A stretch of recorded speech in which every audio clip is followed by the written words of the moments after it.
बिस्मिल्लाहिर्रहमानिर्रहीम। आज हम एक बहुत इंपॉर्टेंट चैप्टर जिसको एक्यूट क्रोनिक राइनाइटिस कहा जाता है इसको स्टडी करेंगे। सबसे पहले मैं आपको नोट्स के थ्रू एक्सप्लेन करूँगी और उसके बाद I will explain it from the book ताकि आपको अंडरस्टैंड करने में प्रॉब्लम ना हो और आपको इजीली सारे पॉइंट्स और सारे कैरेक्टरिस्टिक्स समझ आ जाएं। So first of all acute rhinitis आपसे आपको एज ए नेम शोज़ कि एक्यूट कंडीशंस हम ऐसी कंडीशन को कहती हैं that occur at a very particular instant, ठीक है, कि वो बहुत जल्दी अपेयर होना शुरू हो जाती हैं। एक्यूट कंडीशंस में हम लोग उस वायरल कंडीशंस को भी स्टडी करेंगे, बैक्टीरियल कंडीशंस को भी, और कुछ इसकी इरिटेटिव कॉजेज़ को भी स्टडी करेंगे जिनकी वजह से हमें एक्यूट राइनाइटिस हो जाता है। तो first of all viral condition. अगर वायरल कंडीशन की बात की जाए तो आपको सबसे जो इम्पोर्टेंट बात जो सबसे कॉमन होती है that is known as common cold, जो कि ऑलमोस्ट हर पर्सन ही फेस कर रहा होता है, ठीक है। इसको कोराइज़ा भी कहा जाता है। इसकी जो कॉज क्या होती है कि ये मैंने आपको बताया ना कि वायरल होता है, तो ऑब्वियसली वायरल कॉज करेगा, और वायरल में हमारे पास क्या होता है, एयरबोर्न ड्रॉपलेट्स हमारे पास एक्यूट राइनाइटिस कॉज करते हैं। इसके अंदर कौन कौन से वायरसेस कॉज करते हैं, तो इसके अंदर जो मोस्ट कॉमन वायरस आपको पता है these are the adeno virus, फिर पाइकोर्ना वायरस, फिर राइनो वायरस, कोजासाकी वायरस और इंडायरेक्ट साइटोपैथिक वायरस कॉज कर सकते हैं हमारे पास कॉमन कोल्ड कोराइज़ा को। इनका जो इंक्यूबेशन पीरियड होता है दैट इज़ 1 to 4 days, और जो इलनेस होती है ये 2 to 3 वीक्स तक परसिस्ट करती है। तो that shows that how irritating that disease is.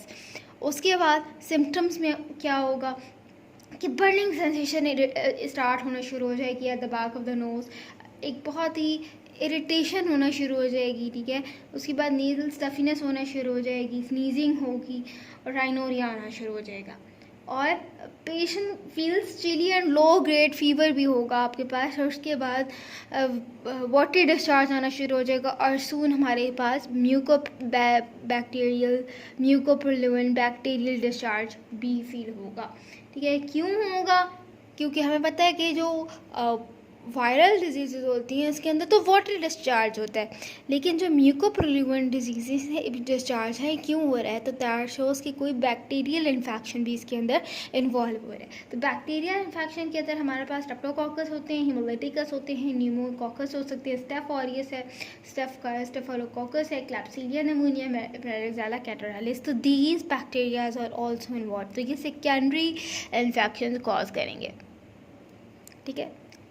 Treatment में आप क्या करोगे? ट्रीटमेंट में आपने पेशेंट को बेड रेस्ट देनी होती है, ठीक है। आप कहते हैं बेड रेस्ट करें, फिर आप उसको फ्लूइड्स देते हैं, पेन हो रही है तो एनाल्जेसिक्स देते हैं, एंटीबायोटिक्स देते हैं, ठीक है, एंटीवायरल्स देते हैं, ताकि फॉर एग्जांपल देखें ना, वायरल इन्फेक्शन है ना, तो वायरल इन्फेक्शन के लिए we have to get antivirals, और उसके बाद सेकेंडरी बैक्टीरियल इन्फेक्शन भी हो रहा है तो हम लोग एंटी बैक्टीरियल्स भी देने पड़ेंगे, ठीक है।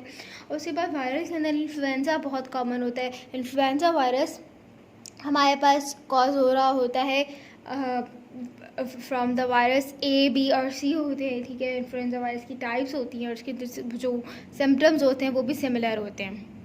Next we have the rhinitis associated with the exanthemas, तो इसके अंदर मीजल्स और रुबेला और चिकन पॉक्स होते हैं। These are the common viral infections जो कि हमारे पास एक्यूट राइनाइटिस कॉज करते हैं। Next will study the bacterial infection जो कि हमारे पास एक्यूट राइनाइटिस कॉज करते हैं। तो इसके अंदर सबसे पहले is the non specific infection, की कोई स्पेसिफिक इन्फेक्शन नहीं है, ठीक है। तो जो प्राइमरी इन्फेक्शन होगा तो वो चिल्ड्रन के अंदर होगा, और जो सेकेंडरी इन्फेक्शन होगा वो हमारे पास एडल्ट के अंदर होता है, ठीक है। और ये एक most important point is that the greyish white tenacious membrane is form and the nose, ठीक है। एक ग्रेइश वाइज टेनेशियस मेम्ब्रेन जो है वो हमारे पास एक नोज के अंदर फॉर्म हो जाएगी।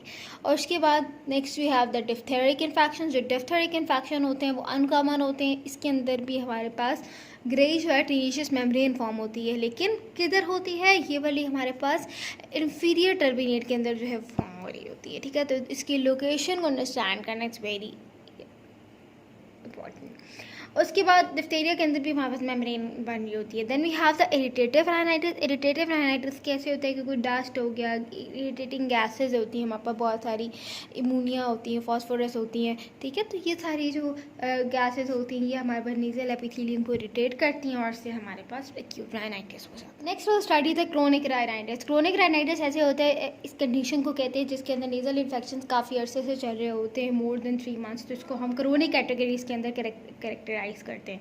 इसके अंदर बहुत सारी डिफरेंट कंडीशंस हैं। इसके अंदर सबसे पहले तो start with the simple rhinitis, उसके बाद हाइपरट्रोफिक होता है, फिर एट्रोफिक होता है, फिर राइनाइटिस सिका एंड कैजियोसा।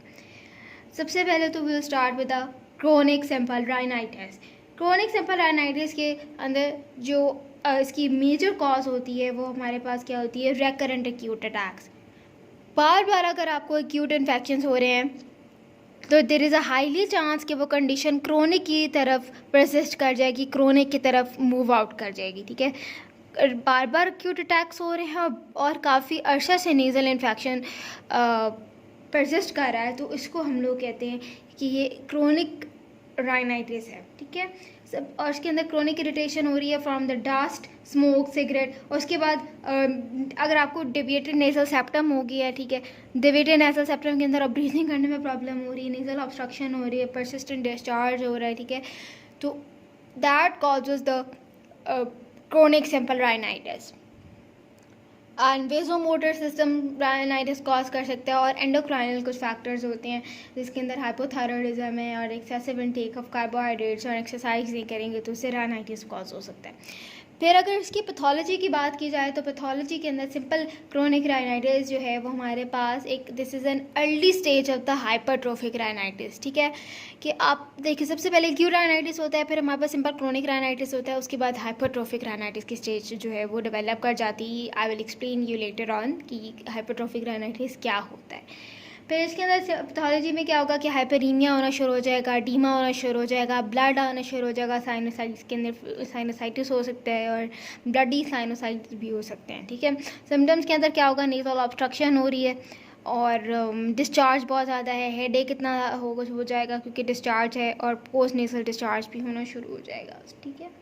और दूसरा ये कि swollen टर्बिनेट्स भी हो सकते हैं क्योंकि स्वेलिंग बहुत ज़्यादा हो रही है।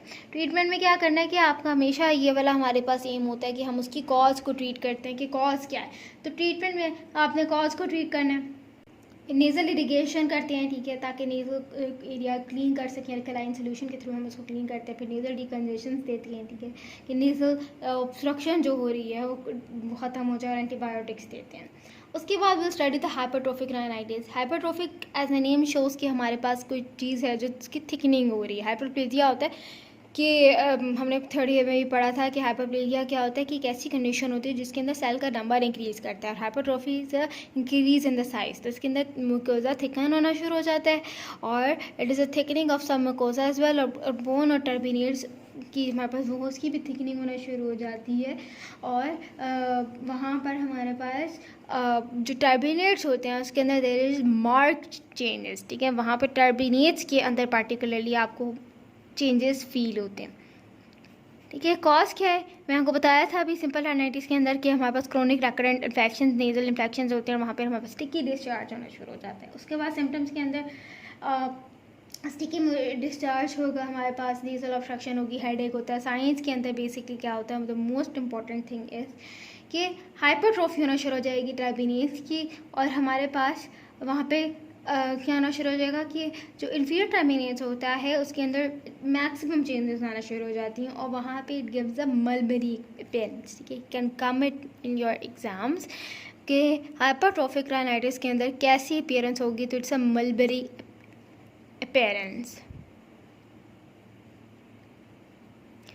Next will study the atrophic rhinitis. Atrophic rhinitis को ओज़ेनिया भी कहा जाता है, और ओज़ेनिया के अंदर इसकी एक ऐसी कंडीशन है कि ये हमारे पास क्रोनिक इन्फ्लेमेशन होना शुरू हो जाती है नोज़ की, और वो जो नेज़ल मकोशा है उसकी एट्रोफी करता है। अभी यहाँ पे हमने ये पढ़ा था कि हाइपरट्रोफी होना शुरू हो जाती है ना, यहाँ पर ये होता है कि एट्रोफी होना शुरू हो जाएगी नेज़ल मकोशा की, और इसकी कुछ टाइप्स हैं, प्राइमरी भी है और सेकेंडरी भी है।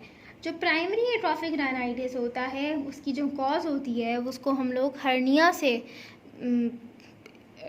इसको रिमेंबर कर सकते हैं. इट इज़ अ की factor for remembering the cause of the primary atrophic rhinitis.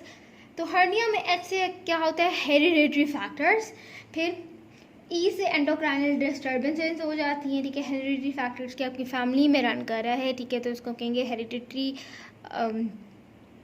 Diseases. ई से हमारे पास क्या होता है, एंडोक्राइनल. ठीक है, एंडोक्राइनली हमारे पास हार्मोनल कोई इन्फेक्शन है, हार्मोनल डिस्टर्बेंसेस होती हैं. फीमेल्स के अंदर बहुत ज़्यादा हार्मोनल डिस्टर्बेंसेस होती हैं, तो उसकी वजह से एट्रोफिक राइनाइटिस होने के चांसेस बहुत ज़्यादा हैं. फिर रेशियल फैक्टर्स भी कुछ ना कुछ हो सकते हैं.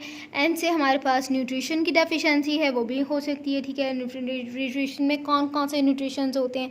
न्यूट्रिशन के अंदर हमारे पास होते हैं विटामिन ए, डी होते हैं, आयरन होते हैं, और कुछ अदर डेफिशिएंसीज होती हैं जो कि हमारे पास एट्रोफिक राइनाइटिस करते हैं. फिर इन्फेक्शन हो सकता है और ऑटोइम्यून रिस्पॉन्स भी हो सकता है कि हमारी बॉडी इस चीज़ को एज एन एंटीजन कंसिडर करती है और उसके बाद हमारे पास राइनाइटिस हो जाता है. पैथोलॉजी में क्या होगा कि जो सिलिएटेड कॉलमनर सेल्स होते हैं वो स्ट्रेटिफाइड स्क्वेमस जो कि स्किन की अपीयरेंस होती है वहाँ वो उसको अटेन कर लेते हैं. फिर एट्रोफी होगी. अब सिलिएटेड कॉलमनर अगर सेल्स हैं तो आप देखें ना कि अगर for example this is a ciliated columnar cell और वो स्क्वेमस सेल में कन्वर्ट हो जाते हैं. तो आप देखिए कितना यहाँ पे कितना ज़्यादा क्रॉस सेक्शनल एरिया इसने ऑक्यूपाई किया हुआ है. ये क्रॉस सेक्शनल एरिया आप देखें तो क्रॉस सेक्शनल एरिया कम हो जाता है, एट्रोफी होना शुरू हो जाती है, वहाँ पे जो गैप होता है वो बहुत ज़्यादा इंक्रीज़ करना शुरू कर देगा. ठीक है, widening of the nasal chambers होंगी, टर्बिनेट्स भी वहाँ पे रिजॉर्प्शन हो जाएगी बोन्स की, टर्बिनेट्स की, तो वो एरिया बहुत वाइड हो जाएगा. क्लिनिकल फीचर्स में क्या होगा कि बहुत कॉमनली सीन इन फीमेल्स. उसके बाद फाउल स्मेलिंग होना शुरू हो जाएगी और यहाँ पे ये कि सब मर्सीफुल एनॉस्मिया होना शुरू हो जाएगा कि हमारे पास स्मेल आएगी नहीं. ठीक है, नेजल ऑब्स्ट्रक्शन है और नेजल चैम्बर्स बहुत वाइड न फील होंगे. एग्जामिनेशन अगर आप करेंगे तो ग्रीनिश और ग्रेइश ब्लैक क्रस्ट फील होगा क्योंकि आप देखें एट्रोफी है तो साइज़ बहुत ज़्यादा इंक्रीज़ हुआ है तो वहाँ पे ड्राइनेस होगी, क्रस्ट नज़र आएगी. ठीक है, और जब आप उस क्रस्ट को रिमूव करेंगे तो ब्लीडिंग होना शुरू हो जाएगी. और एट्रोफिक जो है चेंजेस उसको फेरेंजियल मुकोजा के अंदर भी हमारे पास ये हमें फील होते हैं तो इसको एट्रोफिक फेरेंजाइटिस कहते हैं. ये हमारे पास लैरिंक्स के अंदर भी फील होते हैं, इसको हम एट्रोफिक लैरिंजाइटिस कहते हैं. और ये वाले हमारे पास हम इसकी एक्सरे करवाते हैं या फिर इस तरह से ये ओपेक फील होते हैं. फिर प्रोग्नोसिस का क्या है कि this disease process for years, लेकिन ये हमारे पास रिकवर हो भी जाती है. ट्रीटमेंट में आप हमें हमेशा अगर हम किसी भी चीज़ के बारे में बात करते हैं तो ट्रीटमेंट हमारे पास दो ही तरह का होता है, मेडिकल ट्रीटमेंट होता है और सर्जिकल. अगर मेडिकल की बात की जाए तो इसके अंदर नेज़ल इरिगेशन सबसे पहले करते हैं, क्रस्ट को रिमूव करते हैं, वो ग्लिसरीन देते हैं ताकि वो जो ड्राई एरिया है वो हमारे पास क्लियर हो जाए और जो प्रोटीलेटिक ऑर्गेनिजम्स होती हैं जो कि फाउल स्मेलिंग कॉज कर रहे हैं, ठीक है, वो हमारे पास रिमूव हो जाए. फिर लोकल एंटीबायोटिक्स देते हैं और हमारे पास एस्ट्रोडियोल स्प्रे देते हैं. उसके बाद स्ट्रेप्टोमाइसिन दे सकते हैं हम लोग और पोटेशियम आयोडाइड देते हैं. वो हमारे पास जो नेज़ल सेक्रेशन होती है उसको लिक्विफाई करता है और वो हमारे पास ताकि हमारे पास जो नेज़ल एरिया है वो क्लीन अप हो जाए. सर्जिकल में हम लोग क्या करते हैं, यंग्स ऑपरेशन या फिर मॉडिफाइड यंग्स ऑपरेशन में क्या करते हैं कि हम लोग अपनी जो नॉस्ट्रल्स होती हैं उसको हम लोग क्लोज कर लेते हैं कम्प्लीटली. ठीक है, फ्लैप्स के थ्रू हम उसको कम्प्लीटली कर लेते हैं और वो 6 मंथ्स के थ्रू हम उसको बाद में ओपन करते हैं तो आप देखेंगे कि वो हमारे पास अपनी नॉर्मल पोजीशन को अटेन कर लेता है.